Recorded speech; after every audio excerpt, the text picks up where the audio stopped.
আমাদের চিটাগংয়ে ক্যাফে কালচারটা নাই বললেই চলে। লাকিলি ক্লিক ক্যাফেটা অনেকটুকুই কালচারটা ধরে রাখতে পেরেছে। আজকে এমনই একটা ক্যাফে দেখাবো যেখানে আপনারা অনেক ধরনের স্ন্যাক্স, কফিজ যেটা অবশ্যই পাবেন, সাথে একটা অ্যাস্থেটিক ইন্টেরিয়রের অ্যাম্বিয়েন্স আপনারা এনজয় করতে পারবেন। এখানে আউটডোর ইনডোর দোনোটারই ব্যবস্থা আছে।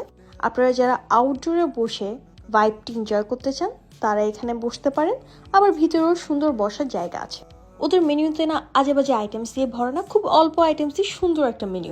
শুরুতেই বার্গারের মধ্যে নিয়ে নিই জুসি স্টেক, যেটা আমার বেশি ভালো লেগেছে। বার্গারে কিন্তু বানটা ভালো হলে বার্গারটা অনেক খেতে ফ্রেশ লাগে।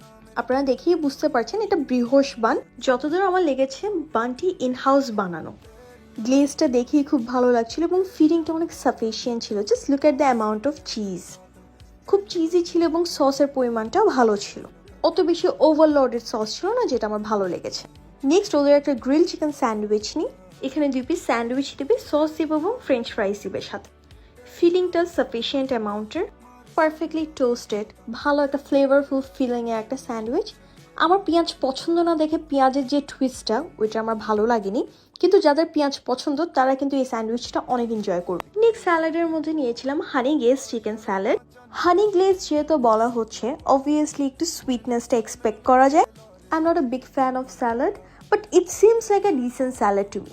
যারা কম বেশি সালাদ পছন্দ করেন তারা হয়তোবা এটা অর্ডার করে দেখতেও পারেন, কারণ এটা দেখতে খুবই কালারফুল এবং ইট টেস্টেড গুড অ্যাজ ওয়েল। তারপর নিয়েছিলাম মিক্সড চাউমিন। মিক্সড চাউমিন যেহেতু এখানে শ্রিম, চিকেন এসবের একটা মিক্সচার ছিল। উপরেই আপনারা একটা শ্রিম দেখতেই পাচ্ছেন। এটার কালারটা দেখে হয়তো বা আপনাদের লাগতে পারে অনেক বেশি স্পাইসি হবে, but trust me, it wasn't that spicy, it was flavourful. After a long time আমি এরকম একটা মজাদার মিক্সড চাউমিন খেয়েছি, যেটা আমার পার্সোনালি অনেক ভালো লেগেছে। ক্লিক ক্যাফের এতক্ষণ ধরে যত আইটেমস খেয়েছি সব কিছুর মধ্যে আমি বেস্ট যদি চুজ করতে হয় আমি এই পাস্তাটাকেই চুজ করব। এটা ছিল ওদের হোয়াইট ক্রিম পাস্তা। আমি হোয়াইট সসের ফ্যান। আমার পাস্তার মধ্যে হোয়াইট সসটা আমি বেশি প্রেফার করি ওভার রেড সস। সো অনেক ধরনেরই হোয়াইট পাস্তা খাওয়া হয়েছে অনেক জায়গায়। এটা যেহেতু আমি বলছি যে এটা আমার মজা লেগেছে, that means it was good.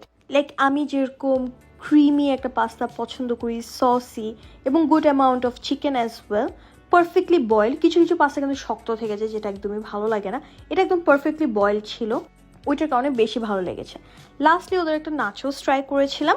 এটা ওদের ক্লাসিক নাচোস ছিল, সস দিয়ে একদম ওভারলোডেড করে দেয়নি নাচোসটা। প্রত্যেকটা নাচো চিপসে যতটুকু অ্যামাউন্টের স্টাফিং এবং যতটুকু অ্যামাউন্টের উপরে সস দরকার অতটুকুই দিয়ে দেওয়া হয়েছে। তো প্রত্যেক বাইটে একটা পারফেক্ট অ্যামাউন্ট পড়ছিল। 2 ধরনের ড্রিঙ্ক ট্রাই করেছিলাম, কুকিজ অ্যান্ড ক্রিম, এটা মোটামুটি ছিল। আর ব্লু ওশান একটা ড্রিঙ্ক ট্রাই করেছিলাম, যেটা অনেক রিফ্রেশিং ছিল। আপনারা যদি রিফ্রেশিং ড্রিঙ্কস ট্রাই করতে চান আপনারা এটা ট্রাই করে দেখতে পারেন। ওদের আরও অনেক ভ্যারাইটি আছে, যেহেতু একটা ক্যাফে, কফির মধ্যে অনেক ভ্যারাইটি ওদের। ক্যাফেতে যেহেতু আসলাম, কফি না নিলে কিন্তু হয় না। আমি একটা মোকা নিই, যেটা হচ্ছে কফি এবং চকলেটের একটা মিক্সচার। আমি ইউজুয়ালি প্লেস খুঁজি যেখানে ঘন্টার পর ঘন্টা আমি নিরিবিলিতে পড়তে পারবো, কারণ আমার মাঝে মধ্যে বাসায় একদমই মন বসে না, পড়া হয় না। This will be my next go to place, যেখানে আমি আরামসে কফি নিয়ে পড়তে পারবো নিরিবিলিতে। আমি আপনাদেরকে এই লোকেশনটা বলে দিচ্ছি। এটা হচ্ছে জিসি মোড়, ইউনেস্কোর ঠিক অপোজিটে। লেজিটলি আছে, লেজিটলি ঠিক পাশেই আপনারা পেয়ে যাবেন ক্লিক ক্যাফে। এই ক্যাফেটা একদমই রাস্তার সাথে, সো আমার মনে হয় না যে খুঁজতে কষ্ট হবে।